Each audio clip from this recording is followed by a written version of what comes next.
Itu yang kami rindukan Tuhan. Engkau bergerak bekerja di dalam kehidupan setiap kami. Pimpin kami ke dalam seluruh kebenaran. Pimpin kami supaya kebenaran bukan hanya sekedar informasi. Tapi kebenaran menjadi pengenalan yang mengubah hidup kami. Terima kasih bahwa Engkau memanggil setiap kami. Dan kami ada di dunia ini bukan hanya bertahan. Tapi Engkau menjadikan kami orang-orang yang menang. Selama kami ada di dunia, Engkau memberikan kesempatan kepada kami untuk menjadi serupa seperti Tuhan kami Yesus Kristus. Engkau menjadikan kami murid-murid, sebab kepada murid Engkau mendepositokan semua yang ada padamu.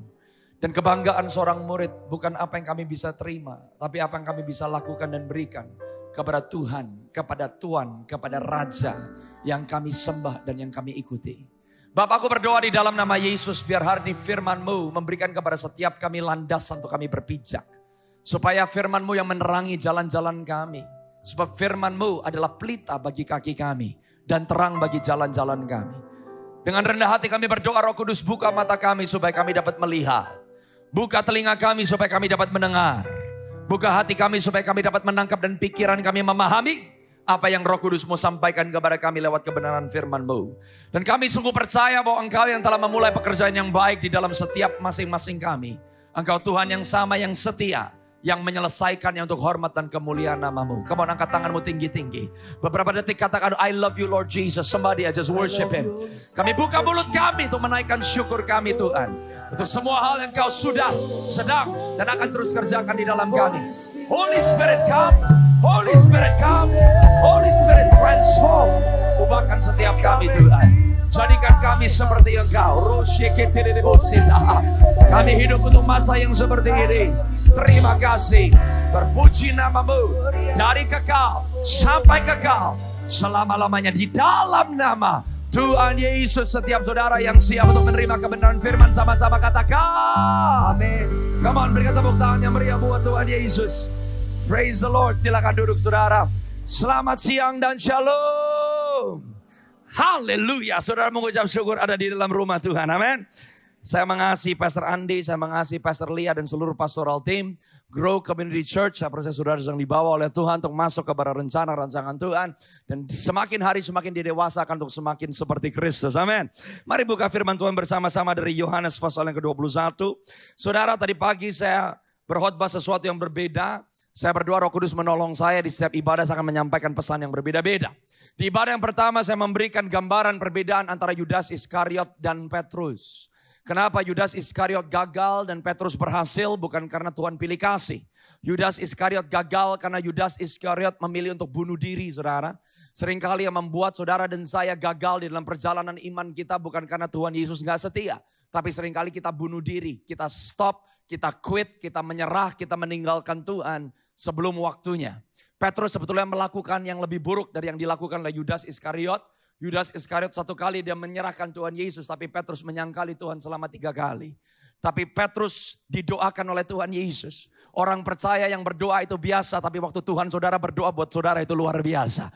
Tuhan berkata, aku berdoa untuk kamu Petrus, meskipun kamu ditampi oleh iblis, tapi kamu akan bertahan. Waktu kamu insaf, kamu kembali, giliran kamu harus menguatkan saudara-saudaramu. Saya memberikan judul kepada khotbah saya, meskipun khotbahnya berbeda-beda tapi temanya sama. Kalau saudara mau jadi pemimpin, Anda harus terlebih dahulu menjadi seorang pengikut. Sebab tidak ada yang memimpin kalau nggak pernah dipimpin terlebih dahulu. Oleh sebab itu saudara berbeda, bukan hanya rakyat atau orang biasa. Saya katakan tadi pagi, kalau orang banyak, Anda disembuhkan, Anda ditolong oleh Tuhan, Anda dimerdekakan. Dan Anda ditolong, dimerdekakan, disembuhkan oleh Tuhan bukan karena kamu baik, tapi karena Tuhan Yesus baik. Anda diberkati bukan karena kamu Kristen. Anda diberkati karena kamu manusia. Kita bukan tikus, bukan kucing, bukan anjing. Tuhan Yesus memberkati kita bukan karena kebaikan kita, tapi semata-mata karena kebaikannya. Tapi kalau saudara dan saya beranjak kepada dimensi murid, murid tidak diukurkan apa yang kita terima, tapi murid diukurkan apa yang kita berikan kepada Tuhan. Kita diukurkan apa yang kita persembahkan kepada Tuhan. Sebab murid mendapatkan hak untuk menjadi sama seperti gurunya. Orang banyak 3,5 tahun Tuhan Yesus melayani. Yang timpang berjalan, yang bisu berkata-kata, yang buta melihat, yang tuli mendengar. Tapi yang menjadi seperti Yesus hanya segelintir. 500 orang mendengarkan pesan dari Tuhan. Jangan kamu kemana-mana, jangan keluar dari Yerusalem. Tapi 120 yang ada di loteng atas. Bahkan kita gak tahu di hari yang ke-10 waktu Roh Kudus dicurahkan berapa yang sisa. Apakah masih 120, apakah 50 atau 40? Saya mau kasih tahu sama saudara, Tuhan akan melakukan apa yang Dia mau lakukan atas setiap zaman, atas setiap generasi. Tapi setiap orang percaya di dalam Yesus Kristus, Anda mendapatkan hak istimewa untuk meresponi yang menjadi panggilan Tuhan. Yang mengerti katakan amin. Doa bukan Anda mengemis memohon atau meyakinkan Tuhan untuk Tuhan melakukan apa yang Dia mau lakukan. Tapi doa memosisikan kita untuk kita menerima dan berpartisipasi dengan apa yang Tuhan mau lakukan. Jadi doa tidak merubah keadaan saudara, doa merubah saudara. Masalahnya kalau kita jadikan doa hanya meminta, maka pusat doa adalah masalah, pusat doa adalah jawaban, pusat doa adalah berkat. Tapi doa adalah hubungan dan relasi. Tidak ada pemuritan, tidak ada kepemimpinan tanpa hubungan. Kalau Anda berdoa berarti Anda dikenal dan Anda mengenal. Jadi konsep kita orang Kristen ini harus berubah. Katakan sama-sama dengan saya berubah. Katakan sama-sama dengan saya berubah. Petrus yang membuat kesalahan tapi dia gak pernah quit. Saya katakan tadi pagi Anda bisa baca di Yohanes 21. Petrus kembali ke Galilea. Dia kembali kepada yang menjadi profesinya sebagai seorang nelayan. Dia menangkap ikan dan Alkitab berkata, waktu Petrus mau untuk menangkap ikan di Yohanes pasal yang ke-21, Anda bisa lihat ayat yang pertama sampai ayat yang ketiga. Alkitab berkata di ayat yang ketiga, kata Simon Petrus kepada mereka, aku mau pergi menangkap ikan. Tapi kata mereka kepadanya, murid-murid yang lain, kami mau pergi juga bersamamu. Mereka berangkat lalu naik ke perahu, tetapi malam itu mereka tidak menangkap apa-apa. Ini pentingnya komunitas. Yang membuat Petrus bertahan karena Petrus dikelilingi sama komunitas. Kenapa Yudas Iskariot bunuh diri? Sebab dia sendirian. Cara iblis menghancurkan hidup saudara adalah dia mulai mengisolasikan saudara. Makanya kamu ada di dalam gereja. Gereja bukan hanya tempat kamu beribadah seminggu sekali. This is not church. Church is family. Church is relationship. Itu baru gereja. Kalau kamu terisolasi, kamu sasaran empuk buat setan. Meskipun Petrus lagi babak belur, tapi dia dikelilingi sama teman-temannya, sama saudara-saudaranya yang menguatkan dia. Saudara sadar gak di Yohanes 21 sebelum nanti kita masuk ayat yang 15, waktu Petrus akhirnya insaf, itu depresi loh. Petrus itu depresi. Dia merasa dia mengecewakan tuannya. Murid itu gak sempurna, tapi murid disempurnakan. Oke, jadi orang Kristen yang dicari bukan kesempurnaannya. Tapi Anda disempurnakan. From faith to faith, from glory to glory. Butuh kerendahan hati untuk tetap maju. Meskipun gak ada alasan untuk tetap maju loh. Waktu Petrus dikembalikan, Anda harus sadar. Petrus yang udah babak belur, dia merasa dia kecewa. Di Yohanes 21, waktu Yesus tiba-tiba muncul di pinggir pantai. Dan dia berkata, anak-anak adakah makanan? Yesus berkata, tebarkan jalamu di sebelah kanan. The supernatural power of God. Saudara dan saya bisa menjadi orang-orang yang profesional. Kita bisa punya pengalaman, tapi murid tidak hidup karena pengalaman. Orang Kristen gak hidup karena pengalaman. Petrus sudah jadi nelayan bertahun-tahun lamanya. Mereka sepanjang malam mencoba nangkap ikan, tapi gak bisa nangkap ikan. Tapi waktu Yesus berkata, tebarkan jalamu ke sebelah kanan, boom, ikannya ngumpul di sana. Pengalaman saudara hanya bisa bawa saudara 10 langkah. Tapi yang bisa ngelihat kedalaman air cuma mata Tuhan Yesus Kristus. Jika saudara mau berserah dipimpin, mau respon dengan perkataan Tuhan, maka murid dibawa lebih jauh dari pengalamannya. Oh, come on. Yang mengerti katakan amin. Petrus di atas perahu udah babak belur. Tapi tiba-tiba Yohanes murid yang dikasih berkata, itu Tuhan. Boom, sihir yang ada di kepala Petrus lenyap. Dia pakai baju, dia lompat ke Danau Galilea. Sebetulnya terakhir kali Petrus di Danau Galilea, itu dia punya trauma. Jalan di atas air hampir tenggelam. Jika orang dimerdekakan, jika orang diinsafkan, kalau saudara punya komunitas yang tepat, waktu Anda jatuh, komunitasmu akan mengembalikan saudara kepada posisimu yang hilang loh. Komunitas adalah tempat bukan kamu datang ke gereja berkata, gereja saya bisa kasih apa? Pastor Andy bisa kasih apa? Grow Community bisa kasih apa? No, kalau kamu masuk dalam rumah Tuhan, kamu harus berkontribusi. Itu prinsip kerajaan. Kasih orang lain. Give and it shall be given unto you. Waktu saudara ngerti kamu bagian dari komunitas. Kamu membangkitkan orang lain. Kamu pasti dibangkitkan. Petrus bangkit kembali. Dia berenang di Danau Galilea. Dia kembali ke kaki tuannya. Dan di situ Petrus mengalami restorasi yang luar biasa. Itu komunitas. Sebetulnya di Yohanes 21 saudara banyak pesan profetik yang kita bisa terapkan untuk zaman kita. Kalau Anda perhatikan di Yohanes pasal yang ke-21, ayat yang ke-5 dan seterusnya saudara. Ayat yang ke-8 dengan jelas berkata bahwa murid-murid yang lain datang dengan perahu karena mereka tidak jauh dari darat. Hanya kira-kira 100 meter saja dan mereka menarik jala yang penuh ikan itu. Ini ngomong apa sih? Kolaborasi. Waktu kapal di mana Petrus ada mulai kepenuhan dan ikan sampai kapalnya hampir tenggelam, dibutuhkan perahu-perahu yang lain. This is a prophetic statement. Di akhir zaman kalau orang Kristen terisolasi, gereja terisolasi, kita merasa kita sendirian, kita merasa kita yang paling bagus, kita merasa kita yang paling benar, maka tuaian itu akan menenggelamkan saudara. That's why yang harus berubah, love. Tuhan mau kasih tuaian gak mau. Tapi kalau saudara dan saya tidak diubahkan terlebih dahulu, tuaian yang kita terima akan membunuh kita loh. Makanya ada masa-masa di mana saudara dan saya berdoa, lebih baik doa kita gak dijawab. Karena dengan setiap yang Tuhan percayakan, berkat yang kamu terima, kamu minta istri, kamu minta anak, Tuhan minta pertanggungjawabkan. Kamu bisa punya anak, kamu gak didik anakmu benar di hadapan Tuhan. One day Tuhan akan tanya, aku kasih kamu anak, kamu apain anakmu? Setiap berkat Tuhan mengandung tanggung jawab. Lebih baik seringkali Tuhan gak kasih daripada kita dimintain pertanggungjawaban. Pemuritan merubah kita soalnya. Menjadi seperti Kristus. Kita dinilai bukan karena apa yang kita terima. Apa yang kita bisa berikan. Kalau kita ngerti itu saudara. Kita gak perlu takut dengan kebutuhan kita sendiri. Emang Tuhan buta gitu? Enggak. Saya katakan tadi pagi kan. Kalau orang datang ke gereja takut. Kalau saya gak ke gereja saya dikutuk. Saya gak kasih perpuluhan nanti bisnis saya gak diberkati. Kamu sudah terkutuk loh. Karena Tuhan bukan mafia, dia bukan loan shark. Dia bukan bilang kayak begini, kalau kamu gak store bulan depan ya, gue bikin lu melarat loh. Kalau kamu gak store bulan depan ya, gue abisin lu kerjaannya. Masa Tuhan kayak begitu sih? He wants you to prosper, why? Karena dia Bapa yang baik.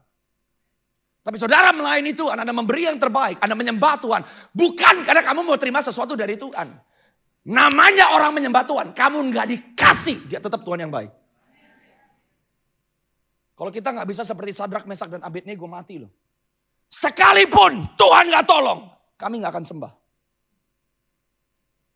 Dan sekarang doa gak dijawab, kamu jempalitan, kamu gak dapat yang kamu mau, kamu bilang Tuhan gak baik, kamu gak terima yang kamu mau, kamu gak terima promosi yang kamu mau. Are we really Christians?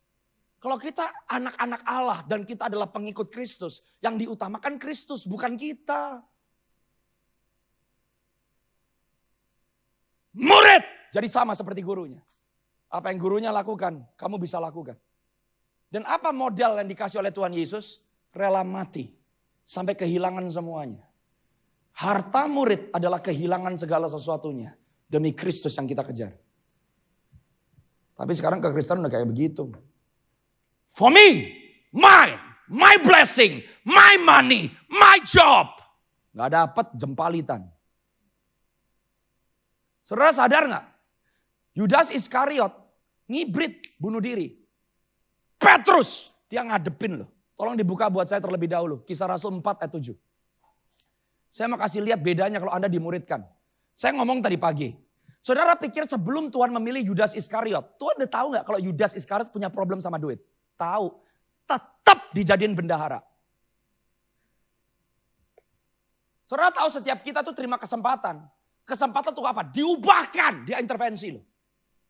Tuhan bukan tipe, lu gak bisa dipercaya. Minggir kamu. Dia gak begitu. Dia tetap pilih Judas. Dia kasih kesempatan. Dia kasih uang. Karena pemuritan, orang yang dimuridkan. Anda gak diajarin untuk ngibrit, lari, kabur, pergi dari realita. Kalau kamu dan aku dijadikan murid seperti Yesus. Saudara dan saya diubahkan cara pandangnya, cara melihatnya. Kamu ngadepin kekalahan kamu. Kamu ngadepin kekurangan kamu. Kamu ngadepin keterbatasanmu sampai kamu menang.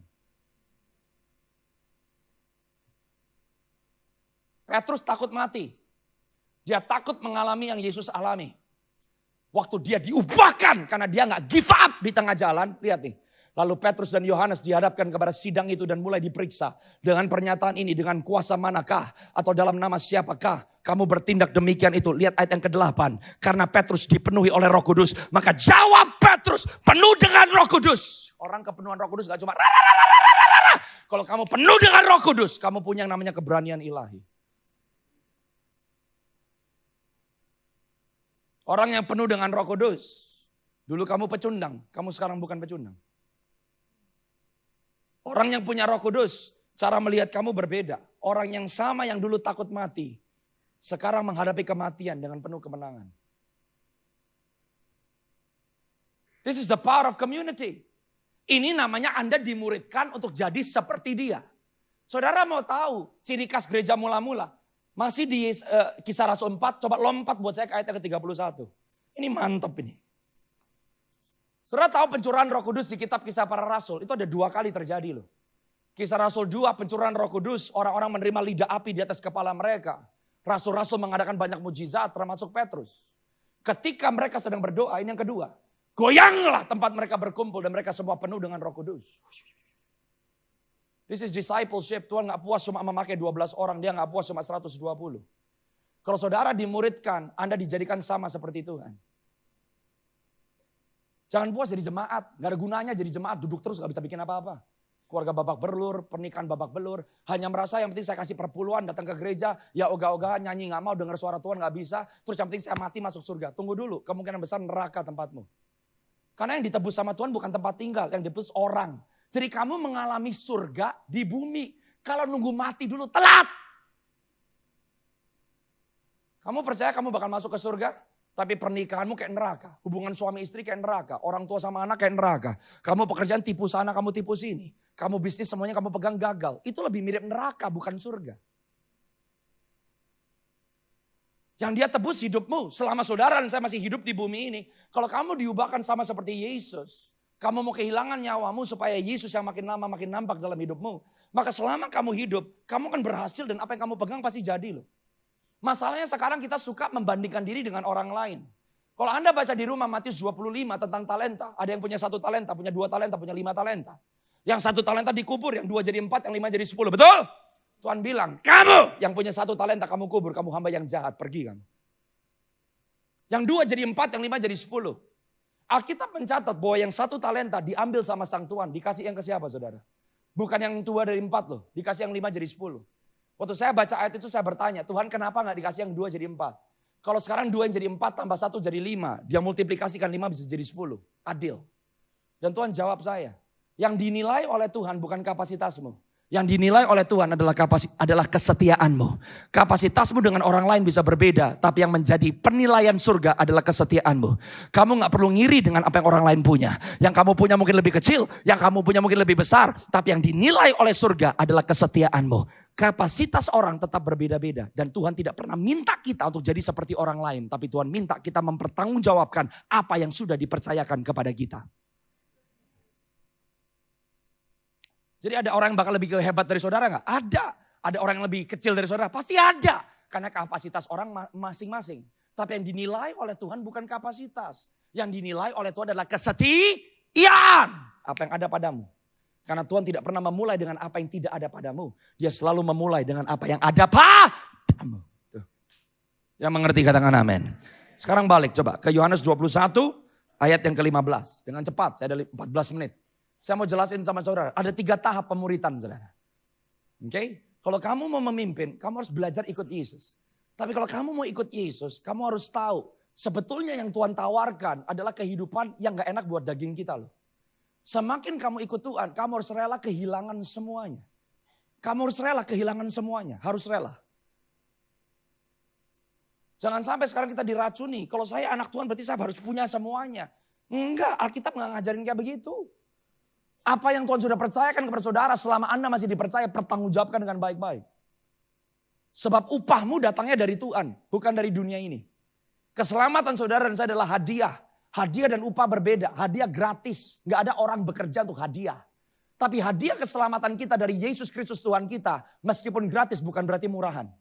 Karena hadiah tersebut kita boleh kembali bisa mendapatkan upah. Tapi kalau Anda mau upah, Anda harus kerja keras. Karena masing-masing akan mendapatkan upah sesuai dengan pekerjaanmu masing-masing. Semua saudara punya panggilan yang sama. Bagaimana kamu ngejar Kristus? Kamu gak bisa bilang saya begini karena pendeta saya begini karena istri saya begini karena anak saya. Yang mati buat kamu Kristus bukan mereka. Orang lain bisa gagal, tapi Tuhan Yesus yang kamu sembah gak pernah gagal. Jadi kalau ada orang ninggalin gereja karena pendetanya ngalamin sesuatu, berarti selama ini Tuhanmu bukan Kristus tapi pendetamu. Yohanes 21 ayat 15. Sesudah sarapan Yesus berkata kepada Simon Petrus, Simon anak Yohanes, apakah engkau mengasihi aku lebih daripada mereka ini? Jawab Petrus kepada, benar Tuhan. Engkau tahu bahwa aku mengasihi engkau. Kata Yesus, gembalakanlah domba-dombaku. Di bahasa Inggrisnya lebih jelas. Tuhan berkata, feed my lamb. Kamu kasih makan domba-dombaku yang kecil. Saudara, ada 3 tahap kekristenan saudara. Waktu kamu lahir baru, kamu kembali kepada kasih Kristus. Yang pertama ditanamkan kepada saudara adalah asas-asas pokok bagaimana jadi orang percaya. Tuhan bilang sama Petrus, gembalakan domba-domba yang masih anak-anak. Kasih mereka makan. Kalau saudara lahir baru, Anda dikasih makan, Anda tahu tentang asas-asas keselamatan, Anda gak bisa berhenti di situ. Itu step awal. Makanya perjalanan orang percaya adalah mengasihi. Nanti saya mau khotbah di ibadah yang ketiga. Saya kasih tips buat saudara. Kalau Anda mau hidupmu diberkati, 1 rumusnya surga. Dan gak perlu jadi orang Kristen. Love. Karena yang pertama yang diberkati oleh Tuhan, Kejadian 1:28. Tuhan berkata, Allah memberkati mereka. Yang pertama diberkati oleh Allah adalah hubungan antara manusia dengan manusia. Itu prinsip. Kamu belajar peduli sama orang lain, apa yang kamu pegang pasti diberkati. Yang pertama diberkati, human and human. That's the principle of blessing. Maka di perjanjian baru Tuhan jabarkan lebih jelas. Beri, kasihi, utamakan. Sama dari dulu. Kalau saudara dan saya semakin berkembang di dalam kasih, yang menjadi porsi saudara dan saya bukan lagi tanggung jawab kita, tanggung jawab Tuhan. Bukan berarti kita malas-malesan, no. Kita kerjakan dengan apa yang kita kerjakan. God will give you favor. Kalau favor perkenanan itu gak adil. Karena perkenanan bukan karena kitanya, karena Tuhan yang berkenan atas kita. Yang Tuhan mau kasih sama saudara dan saya adalah perkenanan. Bagaimana kita dapatkan perkenanan Tuhan? Kita ngerti yang menjadi asas-asas pokok prinsip kebenaran firman. Tuhan lagi ngomong sama Petrus, kalau kamu sayang sama aku Petrus, kamu harus gembalakanlah domba-dombaku. Ayat yang selanjutnya, Yohanes 21 ayat yang ke-16. Kata Yesus lagi kepadanya untuk kedua kalinya, Simon anak Yohanes, apakah engkau mengasihi aku? Jawab Petrus kepadanya, benar Tuhan, engkau tahu bahwa aku mengasihi engkau. Maka kata Yesus kepadanya, gembalakanlah domba-dombaku. Bahasa Inggrisnya lebih jelas. Kalau yang pertama kali Tuhan katakan, feed my lamb. Yang kedua, tend my sheep. Saudara, kata tend, waktu saya saya pelajari, tend di bahasa Inggrisnya T-E-N-D. Gembalakan, jaga domba-dombaku. Kata tend is a governing word. Artinya kalau Anda digembalakan, kalau Anda di-tend, Anda dimasukkan ke dalam kegerakan Tuhan. Gak ada orang Kristen mager. Kenapa saudara ada di dalam kumpulan orang percaya? Kenapa Anda di dalam gereja lokal? Bukan supaya kamu makin lama makin gemuk dengan informasi. Setiap orang percaya, pribadi lepas pribadi yang sekarang udah tahu bahwa tadinya berdosa masuk ke neraka, Anda dibebaskan. Di dalam setiap generasi kita, setiap kita yang sudah lahir baru, kita dimasukkan kepada kegerakan Tuhan. Si kata tend dengan manipulation, itu seringkali sangat susah untuk dibedakan. Tuhan ngomong sama Petrus, kalau kamu sayang sama aku, gembalakan, didik, besarkan, perlengkapi domba-dombaku. Setiap orang percaya yang sudah lahir baru, Anda harus diperlengkapi, mau gak mau, untuk yang menjadi agenda Tuhan buat zaman saudara.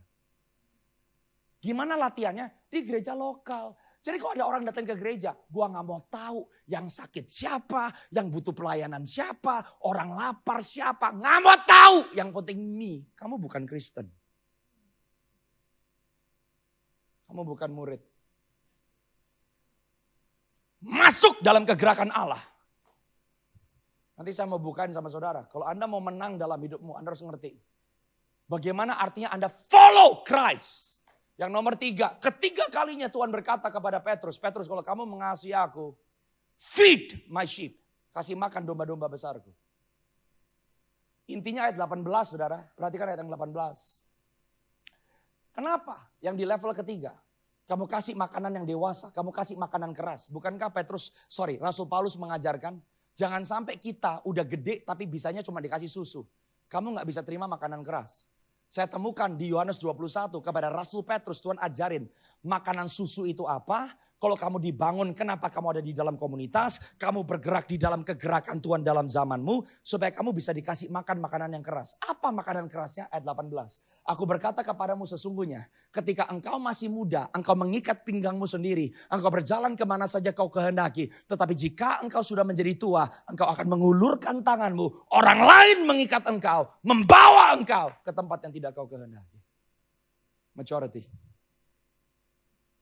Semakin orang dewasa di dalam Tuhan, semakin saudara dan saya gak punya pilihan. Dunia berbeda, semakin seorang anak dewasa, kamu bisa pilih sesuka-suka hati. Kedewasaan di dalam Tuhan berbeda. Semakin kamu dewasa, semakin kamu gak bisa milih. God's will.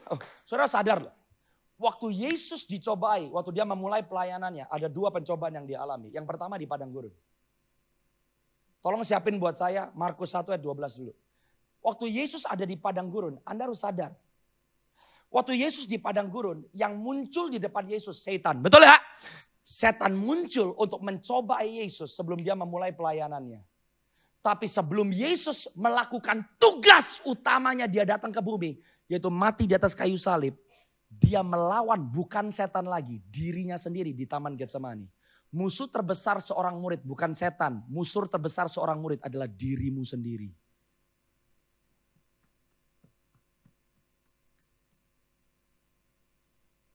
Yang susah. Yesus di Taman Getsemani dia bisa lihat semua yang akan dia alami. Dan sebetulnya yang dia alami bukan buat dia loh. Dia harus mati buat kita semua. Dia gak terima satupun benefit. Dia harus menanggung dosa saudara dan saya. Seorang murid akan dibawa oleh Tuhan sampai saudara dan saya rela kehilangan nyawa kita. Bukan untuk diri kita sendiri tapi untuk orang lain.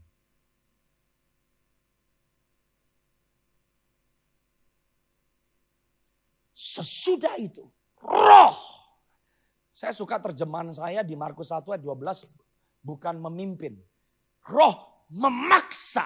Roh menyudutkan Yesus ke padang gurun.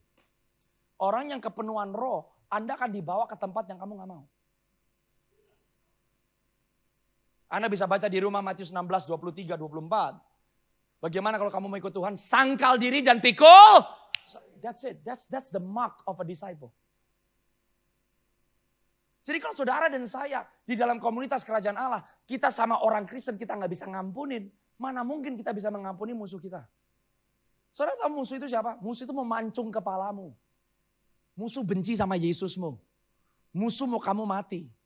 Mertuamu, menantumu, anakmu, orang tuamu, suamimu, istrimu, teman gereja. Mereka bukan musuh. Seorang murid yang dimuridkan. Kita yang berubah. Bukan keadaan yang berubah.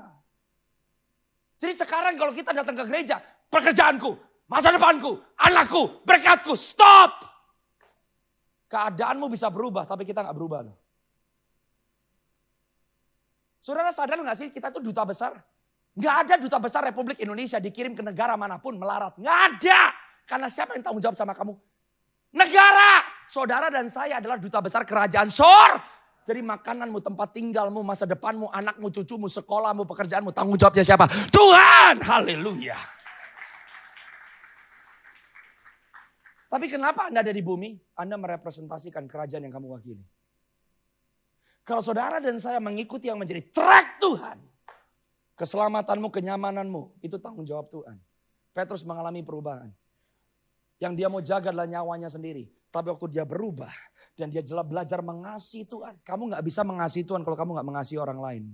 Kamu gak bisa mengasihi orang lain dengan benar kalau kamu gak bisa mengasihi Tuhan. Makanya mengasihi Tuhan dan mengasihi orang lain tidak pernah bisa dipisahkan. Di mana belajarnya? Church. Waktu Petrus mulai belajar dan Tuhan bilang, Petrus kamu harus mati buat orang-orang lain. Petrus kamu akan diikat tanganmu, kamu akan dibawa ke tempat yang kamu gak mau Petrus. Tapi aku berdoa untuk kamu Petrus. Dan momen Petrus nangkep yang menjadi isi hati Tuhannya yang dia sembah. Waktu dia harus berhadapan dengan kematian, dia berani berkata, aku gak layak disalib seperti Tuhanku. Kalau kamu mau salib aku terbalik. Seorang murid diubahkan menjadi sama seperti Tuhannya. Dan Petrus menyelesaikan hidupnya sesuai dengan apa yang Tuhan kehendaki. Tidak ada kebanggaan yang lebih bagi kita semua kalau kita mau jadi murid. selain menjadi sama seperti Yesus Kristus Tuhan. Sebelum saya tutup saudara. Anda bisa baca di Markus pasal yang pertama ayat yang ke-12. Tetap aja di situ.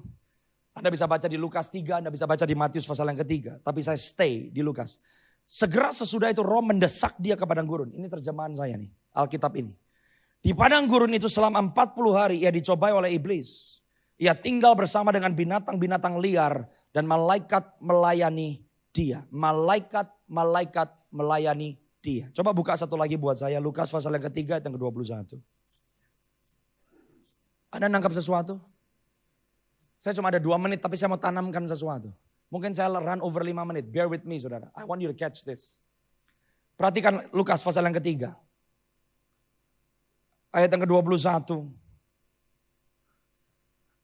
Ketika seluruh orang banyak itu telah dibaptis. Ketika Yesus juga dibaptis dan sedang berdoa. Garis bawahi. Sedang berdoa. Baru terbukalah langit. Saudara tahu waktu Anda dibaptis. Itu bukan cuma seremonial.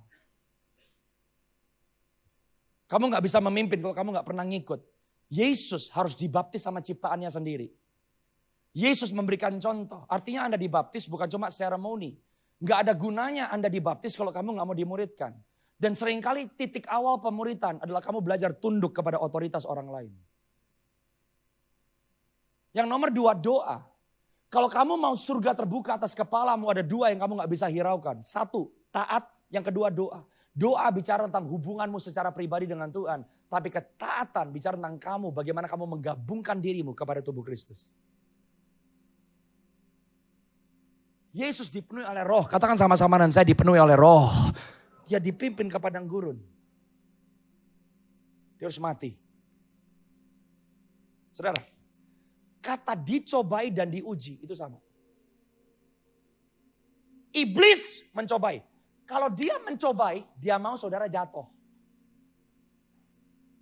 Kalau Tuhan nguji, dia nguji bukan supaya kamu jatuh. Dia nguji supaya apa yang terpendam di dalam hatimu itu bisa keluar.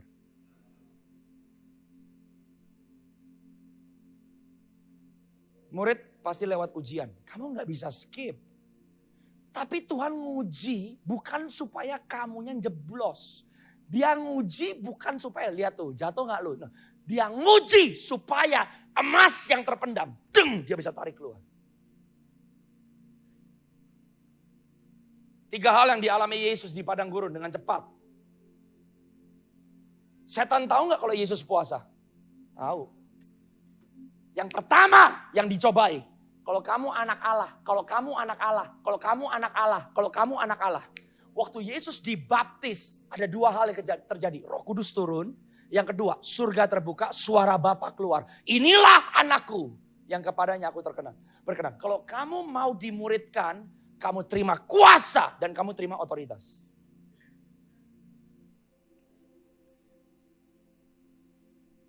Hubungan melahirkan otoritas.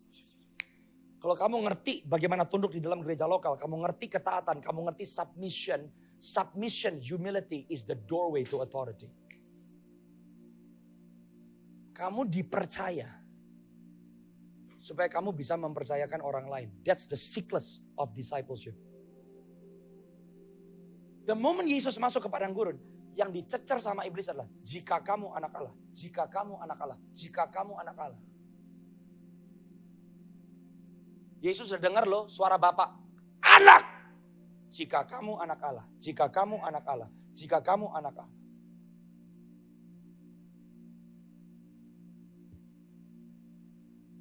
Iblis tahu Yesus puasa, Yesus lapar. Rubah tuh batu jadi roti. Saudara, seringkali pemuritan itu terjadi dalam hidup kita. Yang pertama akan diubek dalam hidup kita. Bagaimana kita menghadapi kebutuhan kita. Your needs, badan, flesh.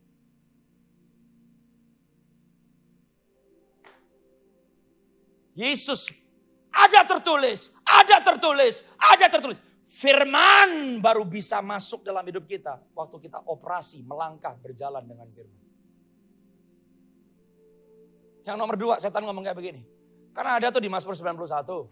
Kalau kamu lempar dirimu, malaikat akan ngangkat kamu, kakimu gak mungkin terantuk ke atas batu. Tadi saudara lihat sendiri di Markus pasal yang pertama. Waktu Yesus ada di padang gurun, malaikat melayani dia. Betul gak? Berarti itu malaikat semua di sekitar Yesus gak? Tes kedua adalah jiwa. Setiap murid, bukan hanya kamu akan diuji tentang kamu percaya kepada Tuhan untuk kebutuhanmu. Tapi Tuhan akan mengizinkan saudara masuk di dalam keadaan-keadaan yang setan mau adalah kita harus menunjukkan bahwa kita bisa. Tapi ada masa-masa di dalam kehidupan kita waktu kita diuji oleh Tuhan. Yang harus kita lakukan adalah berserah dan berkata, not my way, bukan jalanku tapi jalanmu Tuhan. Bisa gak dia suruh itu malaikat di sekitar? Bisa. Seringkali kita kalah, kenapa sih? Kita mencoba membuktikan diri kita kepada orang lain. Baru yang nomor 3. Yesus dibawa ke tempat tinggi. Dikasih lihat semua kerajaan. Kalau kamu mau tunduk sama aku Yesus, ini semua akan jadi milikmu. Kematian Kristus di atas kayu salib mengembalikan kepada Kristus kerajaan yang direbut oleh setan. Apa sih yang iblis lagi tawarkan sama Tuhan Yesus? Jalan pintas.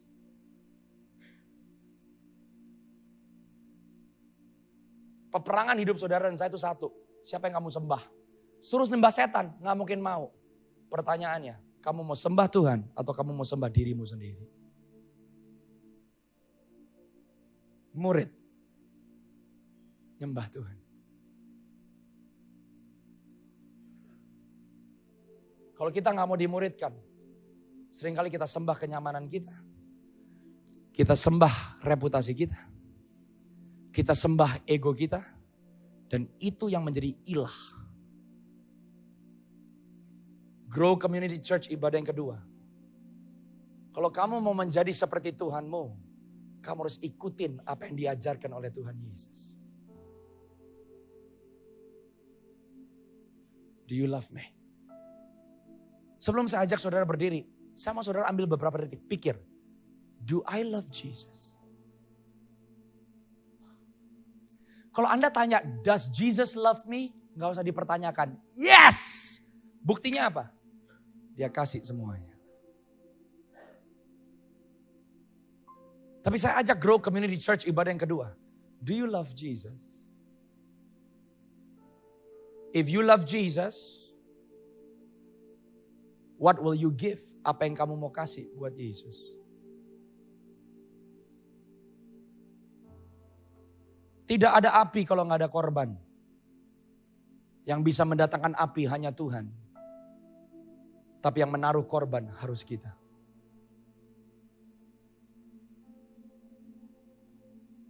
Kalau Grow Community, senior pastor, saudara lead pastor, saudara Pastor Andy sedang membawa saudara kepada pengertian tentang discipleship.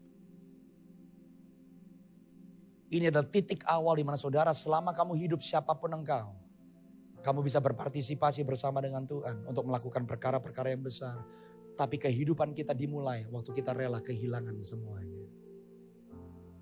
Bukankah Yesus mengajarkan barang siapa mencoba untuk menahan, memelihara, menjaga, mendapatkan hidupnya akan kehilangan. Tapi barang siapa rela kehilangan hidupnya, kamu dapatkan kehidupan yang sesungguhnya. Saya ajak saudara untuk masa yang seperti ini. Jangan kamu tanya sama Tuhan, Tuhan bisa kasih apa sama saya? No! Tanya sama dirimu. Karena aku muridnya. Apa yang kamu bisa persembahkan untuk Tuhan? Mulai. Percaya untuk kebutuhan jasmanimu. Lepaskan yang menjadi tabiat kita mau mencoba menunjukkan diri kita sendiri. Yang nomor 3, worship Him. Bukan dari sini. Tapi dari sini. Amin saudara. Mari berdiri semua dalam hadirat Tuhan. Tundukkan kepalamu. Bapa, aku berdoa. Aku berdoa hidupkan setiap kami. Biar kami mengerti siapa kami sejatinya di dalam Tuhan. Kami bukan orang malang, tapi kami orang merdeka. Dan terima kasih waktu kami gagal, waktu kami lemah, waktu kami jatuh. Engkau gak pernah tinggalkan kami. Bahkan Engkau janji bahwa Engkau menyertai kami sampai kesudahan zaman. Kami berdoa di dalam nama Yesus. Tuhan tolong kami. Supaya kami sungguh-sungguh mau dimuridkan hari lepas hari. Kami yang semakin lama semakin kecil. Dan Kristus yang semakin lama semakin besar. Robo syaralamande remon sherebo rabaralamande. Come on, mulai berdoa saudara. Persembahkan hatimu di hadapan Tuhan. Shananamo rebe sherebo syaralamanda. Ya ya ya ya.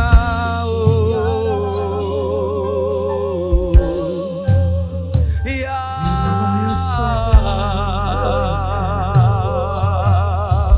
Come on, berseru kepada Roh Kudus.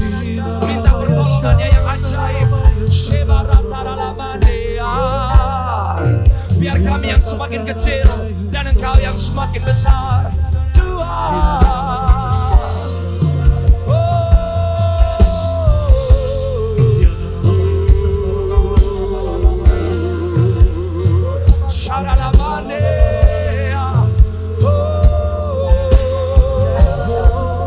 Syaralamanda, dengan semua mata tertutup.